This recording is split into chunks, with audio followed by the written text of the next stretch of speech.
ఏదైనా డబ్బాలు కొట్టుకోవడం, గఫాలు కొట్టుకోవడం, తర్వాత అడ్డంగా దొరికిపోవడం చంద్రబాబుకు అండ్ వాళ్ళ టీంకి అది వెన్నతో పెట్టిన విద్య. నిన్న నారా లోకేష్ మాట్లాడిన మాటలే చక్కటి ఉదాహరణ. కష్టం వైఎస్ జగన్ గారిది, క్రెడిట్కు లోకేష్ ఆరాటం.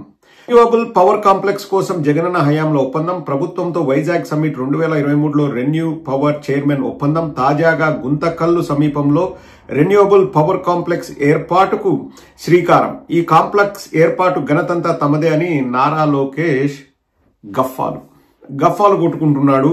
అది ఒకసారి ఆ CEO సుమన్ సిన్హా గారు ఏం రాశారో చూడండి. ఏ favourable business environment with a focus on attracting investments, promoting entrepreneurship and creating job opportunities. Andhra Pradesh offers several advantages to investors.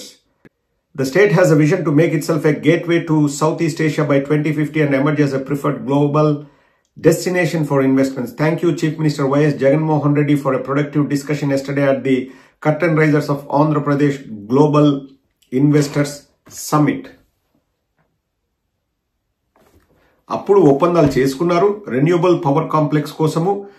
తాజాగా గుంతకల్లులో రెన్యూవబుల్ పవర్ కాంప్లెక్స్ ఏర్పాటుకి శ్రీకారం చుట్టారు. ఆ సభలో మన నారా లోకేష్ గారి డబ్బాలు గఫాలు ఎలా ఉంటాయో ఒకసారి వినండి. బ్రాండ్ బాబు అన్నాడు కదండి, బ్రాండ్ బాబు వల్లే సిన్హా గారు వచ్చేసి ఇక్కడ ప్రాజెక్టు పెడుతున్నాడు అని అంటున్నారు కదా. ఒక్కసారి నేను చెప్తాను వినండి.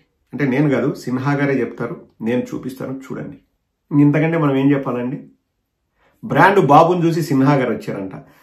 ఈయన చెప్పే సిన్హా గారే, సుమన్ సిన్హా గారు, మన వైజాగ్ లో జరిగిన సమ్మిట్ లో మేము 1000 కోట్ల పెట్టుబడులు పెడుతున్నాం ఆంధ్రప్రదేశ్ లో.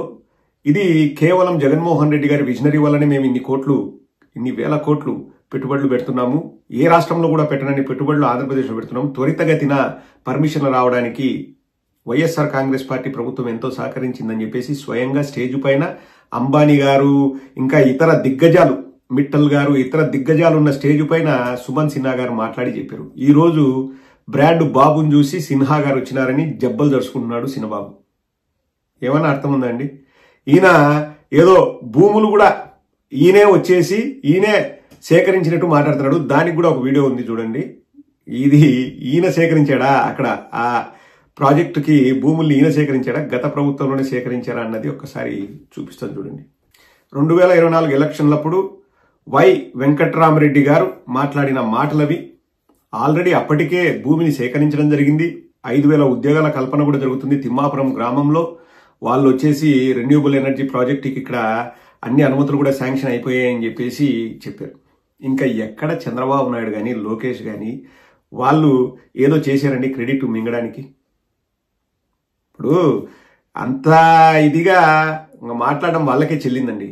మాది తప్పు ఉందిలేండి, మాది కూడా తప్పుంది. మాది తప్పేందంటే చేసిన పనులు చెప్పుకోలేకపోయినాం. ఎందుకు చెప్పుకోలేదు అంటే వాళ్ళు ఏదో ఒకటి బురద చల్లడము, ఆ సల్లిన బురదను తుడుచుకోవడము. మా గత 5 ఏళ్ళు మాది ఇదే పని అయిపోయింది. వాళ్ళకి గొంతు పెద్దది, తెలుగుదేశం వాళ్ళకి మీడియా ఉంది, 40 ఏళ్ల పార్టీ, వాళ్లకు ప్రతి వ్యవస్థలో మనుషులు ఉన్నారు. వాళ్ళు ఏం చేస్తారంటే, ఇది కూడా చెప్పి ముగిస్తారండి, చంద్రబాబు నాయుడు వాడి దగ్గర స్టఫ్ ఉంది, వాడి వల్ల ఉపయోగం ఉందంటే వాడికి డబ్బు ఇచ్చో లేకపోతే ప్లాట్లు ఇచ్చో అవిచ్చో ఇవిచ్చో ఏదో ఒకటి మంచి చేసుకుంటాడు. అట్లా ప్రతి వ్యవస్థలో వాళ్ళని పెట్టుకున్నాడు. మన జగనన్న మాత్రం మనం ఏమీ ఇట్లాంటి పనులు చేయాల్సిన అవసరం లేదు, ప్రజలకు చేద్దాం, ప్రజలు మనల్ని గుర్తిస్తారు అని జగనన్న అనుకున్నాడు. ప్రజలు గుర్తించారు. కానీ ఇక్కడ మనం గుర్తించాల్సింది ఏంటంటే చంద్రబాబు అనేవాడు ఉన్నాడు. చంద్రబాబు ఎప్పుడైతే ప్రజలకు జగన్మోహన్ రెడ్డి గారు ఇచ్చిన సంక్షేమ పథకాలు కానీ అభివృద్ధి కానీ వాళ్ళకి నచ్చినాయో, మనం ఏం చేయాలి, అంతకంటే మనం ఎక్కువ చెప్దాం. ఇచ్చేది లేదు సచ్చేది లేదు, ఇచ్చేది లేదు సచ్చేది లేదు, కానీ ఎక్కువ చెప్దాం.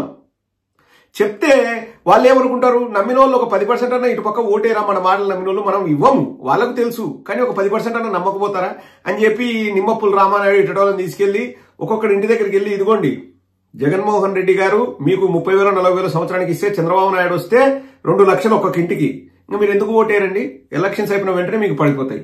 నారా లోకేష్ కూడా చెప్పినాడు ఎలక్షన్స్ అయిన వెంటనే ఇంకా నేను ఎన్నిసార్లు ప్లే చేయాలండి ఆ వీడియోని, మీకు తెలుసు. ఇది జరిగింది.